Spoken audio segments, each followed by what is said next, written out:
آپ کو شاید یاد نہیں میرا نام صلاح الدین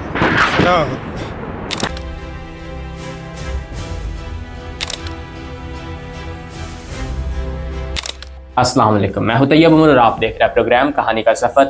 آج کے اس پروگرام کہانی کا سفر میں ہم پہلے کی طرح پھر سے ایک نئی شخصیت کی زندگی کا تجزیہ کریں گے۔ یہ کہانی ہے ایک ایسے مرد مجاہد کی جس کا نام سنتے ہی صلیبی لرز اٹھتے تھے، جس نے بیت المقدس، قبلہ اول، مسجد اقصیٰ کو ظالموں سے آزاد کروا کر خود کو تاریخ کے پنوں میں لکھوایا، جس کی تلوار میں غیرت ایمانی اور دل میں عشق محمدی دھڑکتا تھا۔ اس شخصیت کا نام صلاح الدین ایوبی ہے۔ ابتدائی زندگی کی بات کریں تو 1137 کو عراق کے شہر تکرت میں پیدا ہوئے۔ والد کا نام نجم الدین ایوبی تھا، جن کا تعلق کرد نسل سے تھا۔ اصل نام یوسف بن ایوب تھا، لیکن دنیا صلاح الدین ایوبی کے نام سے جانتی تھی۔ وہ اس لیے کہ صلاح الدین ایک عربی اعزازی لقب ہے جس کے معنی دین کی اصلاح کرنے والا یا دین کا نیکوکار سپاہی کے ہے، اور والد کا نام ایوبی تھا، اس لیے ان کو صلاح الدین ایوبی کے نام سے دنیا جانتی تھی۔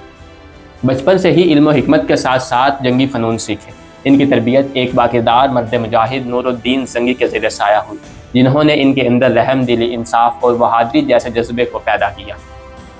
آپ کے دور میں ہی شیخ عبد القادر جیلانی جیسی شخصیت موجود تھی۔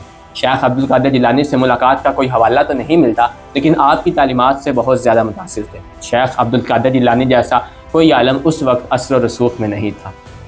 اگر جنگی زندگی کی بات کی جائے تو آپ نے 10 سے زائد بڑی جنگیں لڑی، جن میں کچھ مسلمانوں کے اتحاد کے لیے اور کچھ صلیبیوں کے خلاف۔ ان جنگوں میں سب سے پہلے جنگ مصر، جنگ منجسر، محاصرہ دمشق، جنگ حطین، فتح بیت المقدس، تیسری صلیبی جنگ اور اس طرح کی جنگیں اور معارکے شامل ہیں۔ ان میں سے سب سے مشہور و معروف جنگ حطین تھی، جس نے صلیبیوں کی کمر توڑ کر رکھ دی۔ اس جنگ کے بعد صلیبیوں کو اس چیز کا علم ہو چکا تھا کہ اب وہ مسلمانوں کا مزید مقابلہ نہیں کر سکتے اور نہ ہی بیت المقدس کو اپنے قبضے میں رکھ سکتے ہیں۔ صلاح الدین ایوبی نے بھی احساس اور ہمدردی کے تحت صلیبیوں کو ان کے محفوظ علاقے تک پہنچانے کا وعدہ کیا۔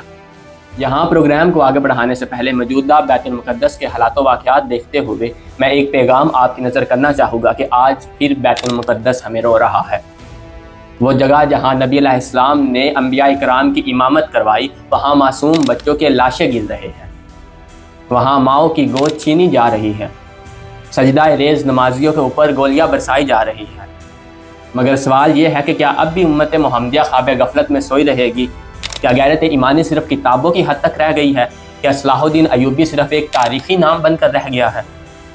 یاد رکھو، صلاح الدین ایوبی نے صرف تلوار سے فتح حاصل نہیں کی تھی، بلکہ سچے دل سے اللہ سے مدد مانگی تھی۔ راتوں کو اٹھ کر وہ شخص رویا تھا، دن کے وقت شیر کی طرح دشمن کے آگے کھڑا رہا۔ وہ بھی ہم جیسا انسان ہی تھا، لیکن فرق یہ تھا کہ اس کا دل اللہ کے لیے دھڑکتا تھا۔ امت کے زخم دیکھ کر اس کی آنکھیں نم ہو جایا کرتی تھی۔ اس کی تلوار حق اور باطل کے درمیان فرق کھینچنا جانتی تھی۔ آج وقت ہے کہ ہم بھی اپنے اندر اس صلاح الدین ایوبی کو پیدا کریں جس نے فتح بیت المقدس حاصل کی۔ قلم ہو یا کیمرہ، سوشل میڈیا ہو یا ممبر، ہر جگہ اپنی آواز کو بلند کرو۔ جہاں جس حد تک ممکن ہو سکے اپنے جہاد کو یقینی بناؤ۔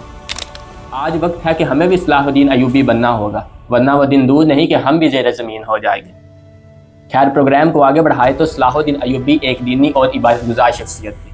ان کو یہ بات ذرا برابر بھی برداشت نہ تھی کہ صلیبیوں کے قبضے میں بیت المقدس رہے اور مسلمان اس پر خاموش ہو جائے۔ وہ اکثر اوقات تلاوت قرآن پاک کے وقت رونے لگتے تھے، خاص طور پر تب جب بنی اسرائیل اور ارض مقدس کا ذکر آیا کرتا تھا۔ انہوں نے سب سے پہلے مسلمانوں کو متحد کر کے ایک سلطنت قائم کی، وہ سلطنت جو مصر سے لے کے مشرق میں عراق تک، شمال میں اناطولیہ سے لے کے جنوب میں یمن اور بحرہ احمر تک پھیلی ہوئی تھی۔ ان کی سلطنت میں مصر، شام، عراق، یمن، ردستان جیسے علاقے شامل تھے۔ صلاح الدین ایوبی جیسی شخصیت 4 مارچ 1193 کو شام کے شہر دمشق میں اس دنیا فانی سے رخصت ہوئی۔ ان کا مزار آج بھی جامعہ اموی مسجد میں موجود ہے۔ آخر میں یہی کہ صلاح الدین ایوبی جیسی شخصیت پہ اگر میں سارا دن اور ساری رات بھی ڈاکومنٹری بناتا رہوں تو شاید یہ ڈاکومنٹری کبھی ختم نہ ہو، لیکن ہمیں اس چیز کو سوچنا ہوگا کہ صلاح الدین ایوبی کا مقصد اپنے دل کو اللہ کی راہ میں قربان کرنا تھا۔ آج وہ وقت ہے کہ ہم بھی اپنے دل کو اللہ کی راہ میں قربان کریں، کیونکہ بیت المقدس صرف فلسطینیوں کا ہی نہیں بلکہ پوری امت مسلمہ کا ہے۔ دعا ہے کہ اللہ تبارک و تعالی ہمیں صلاح الدین ایوبی جیسا ایمان عطا کرے۔ آج کا ساتھ ہمارا یہی تک تھا۔ اپنے ہوسٹ طیب عمر کو دے اجازت، پھر ملاقات ہوگی ایک نئی شخصیت کے ساتھ پروگرام کہانی کے سفر میں۔ تب تک کے لیے خدا حافظ۔